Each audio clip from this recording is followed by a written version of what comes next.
போயிருச்சு போயிருச்சு போயிருச்சு. எப்படி அந்த ஹோட்டல்ல நம்ம திரும்பி வாங்க போறோம்? அண்ணாமலைஜி ஒரு தலைவன் இருந்தால் தான் அண்ணாமலைஜி மீண்டும் தலைவராக வரணும். இதோட நான் வீடியோ போடவே மாட்டேன். அண்ணாமலைஜி தலைவராக வரணும். ஜெய் மோடி சர்க்கார், ஜெய் ஸ்ரீராம். அண்ணாமலையை தலைவர் பதவியிலிருந்து எடுத்தது பாஜக செய்த மிகப்பெரிய ஒரு தவறு. இன்னைக்கு அதிமுக பாஜக கூட்டணி மட்டும்தான் இருக்கு. நாளைக்கு பாமக வருமா, தேமுதிக வருமா, மற்றவங்களாம் வருவாங்களான்னு காத்து கிடக்க வேண்டிய நிலைமை வந்துருச்சு. இதை இப்படியே விட்டிருந்தால் அண்ணாமலைஜி ஒரு நிரந்தரமான ஒரு கூட்டணியை உருவாக்கியிருப்பார். ஜான் பாண்டியன், பாரிவேந்தர், ஏசி சண்முகம், ஏன் அதிமுக கூட நம்மோட வந்திருக்கோம். ஏன்னா அண்ணாமலைஜியுடைய பவர் அப்படி. நீங்கள் பண்ணுங்க. ஏன்னா உங்களுக்கு அந்த கட்சி 20% ஓட்டு இருக்குன்னு நினைக்கிறீங்க, ஆனால் நம்ம கட்சி 12% ஓட்டு இருக்குன்னு நினைக்கிறீங்க. ஆனால் அண்ணாமலைஜி இருந்திருந்தால் 35% ஓட்டு எடுத்து 150 சீட்டை வின் பண்ணியிருப்பார். அதுதாங்க அண்ணாமலைஜியுடைய பவரு. நீங்கள் இந்தியாவில் மோடிஜி மிகப்பெரிய பிரதமராக பதவி வகிக்கிறதுக்கு எத்தனை மக்கள் ஓட்டு போடுறாங்களோ அதே அளவுக்கு தமிழ்நாட்டில் அண்ணாமலைஜி முதல்வராக ஓட்டு போடுறதுக்கு மக்கள் எல்லாம் துடிச்சுக்கிட்டு இருக்கிறாங்க. அமித்ஷாஜி, நீங்கள் புரிஞ்சுக்கணும். அந்த மனுஷனை மாற்றிட்டீங்களே, நீங்கள் செய்த மிகப்பெரிய தவறு உங்கள் அரசியல் வாழ்க்கையில். அண்ணாமலையை மாற்றினது மிகப்பெரிய தவறு. என் மக்கள்,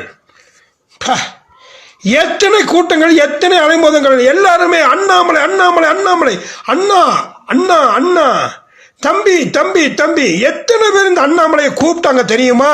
ஐயோ, இந்த பாஜக தொண்டனுக்கெல்லாம் துடிச்சது நரம்பு பலம். ஏன்னா 26 பாஜக ஆட்சி அமையும் என்று நாங்கள் நம்பி இருந்தோம். அதையெல்லாம் ஒரே மீட்டிங்கில் கெடுத்துட்டீங்க மோடிஜி, அமித்ஷாஜி அவர்களே. ஸோ இது ஏற்றுக்கவே முடியல. அண்ணாமலைஜியை தலைவர் பதவியிலிருந்து மாற்றினதை எங்களால் ஏற்றுக்கவே முடியல.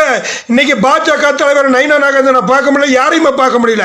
ஏன் இது வரைக்கும் இத்தனை 2ஆம் கட்ட தலைவர்கள் எத்தனை பேர் பேட்டி கொடுத்தாங்க? நயினா நாகேந்திரன் தலைவரான பிற்பாடு ஏன் ஒருத்தர் கூட தலைவர் ஒரு பேட்டி கொடுக்கறதில்ல? அதுதாங்க அண்ணாமலைஜி கிட்ட.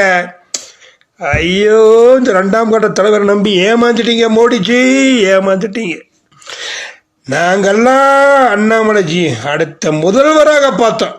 ஆனால் நீங்கள் என் தலைவன் மோடிஜி அவர்கள், என் தலைவன் அமித்ஷாஜி அவர்கள் அடுத்ததாக பார்த்தது அண்ணாமலைஜி ஒரே ஒரு தலைவனை தான். அடசாமி, என்னையா அந்த ஸ்பீடில் ஓட் பர்சன்டை தூக்கி தூக்கி தூக்கி தூக்கி எங்கேயோ கொண்டு போயிட்டாரு. அந்த மனுஷனை தூக்கிட்டு இன்னைக்கு ஒரு கடவுளே ஆண்டவா, தமிழ்நாட்டில் திராவிட அரசியல் இல்லாமல் ஒரு பாஜக ஆட்சி அமையும் என்று நினைத்து கொண்டிருந்த இந்த எங்களை போன்ற தொண்டர்கள் நாங்கள என்னைய நினைச்சோம்.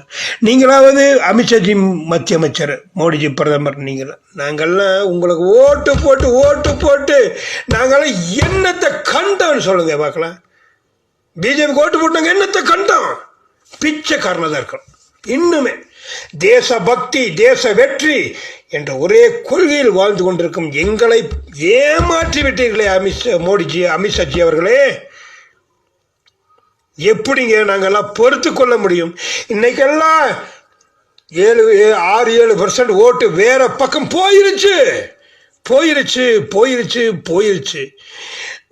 எப்படி அந்த ஹோட்டல்ல நம்ம திரும்பி வாங்க போறோம்? அண்ணாமலைஜி ஒரு தலைவன் இருந்தால் தான் நிச்சயமாக அந்த ஓட்டுகள்லாம் திரும்பி வரும். நீங்க கடவுளே, நீ யார தலைவராக போட்டு என்ன பிரயோஜனங்க? ஒரு கூட்டணிக்காக ஒரு தலைவனை மாத்திர கட்சிங்க நம்ம கட்சி ஆகி போச்சே. இந்த அளவுக்கு நமக்கு தேவையா இந்த கேவலம்? அண்ணாமலைஜி மீண்டும் தலைவராக வரணும். இதோட நான் வீடியோ போடவே மாட்டேன். அண்ணாமலைஜி தலைவராக வரணும். 2026 பாஜக ஆட்சி அமையணும். அதற்கு அண்ணாமலைஜி ஒருவரால் மட்டுமே முடியும் முடியும் முடியும். ஜெய் மோடி சர்க்கார், ஜெய் அமித்ஷா தர்பார்.